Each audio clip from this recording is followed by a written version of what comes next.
कोची येथील द्राक्ष उत्पादकांना 14.5 लाखांचा गंडा. आंध्र प्रदेशातील 3 व्यापाऱ्यांवर गुन्हा दाखल.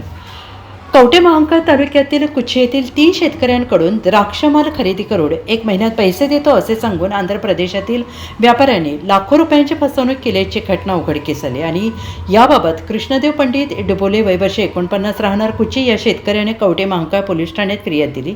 त्यानुसार संशयित सिरगम रमेश, सिरगम कोंडलराम, सिरगम मुरली कृष्णा राहणार रावल पालम या आंध्रातील 3 व्यापाऱ्यांवर फसवणुकीचा गुन्हा दाखल करण्यात आलेला आहे.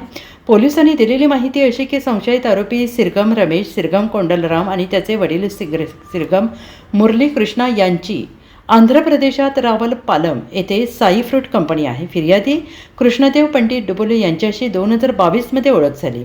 डुबोले यांच्या शेतात 9,26,511 रुपये किमतीचा 21 टन 584 किलो द्राक्षमालाच्या 6,564 पेट्या आणि तात्यासाहेब राजाराम पाटील राहणार कुची यांच्या शेतातील 1,99,320 रुपये किमतीचा 4 टन 980 किलो मालाच्या 1,245 पेट्या तसेच मुरारराव ज्ञानदेव पाटील राहणार कुची यांच्या शेतातील 2,23,400 रुपये किमतीचा 9 टन 240 किलो द्राक्षमालाच्या 2,310 पेटी असा माल त्यांनी खरेदी केला. फिर्यादी डुबोले आणि 2 शेतकऱ्यांना द्राक्षमालाचे एकूण 14,49,231 रुपये एका महिन्यानंतर देतो असे सांगितले. फिर्यादी आणि 2 शेतकऱ्यांनी द्राक्षमालाचे पैसे परत मिळवण्यासाठी आजपर्यंत वारंवार पाठपुरावा केला, परंतु मालाची रक्कम न मिळाल्याने तिघांनीसुद्धा फसवणूक झाल्याचं निदर्शनास आलं. त्यामुळे डुबोले यांनी तिघांविरोधात कवठेमहांकाळ पोलीस ठाण्यात मंगळवारी रात्री फिर्याद दिली आहे. त्यानुसार तिघांविरोधात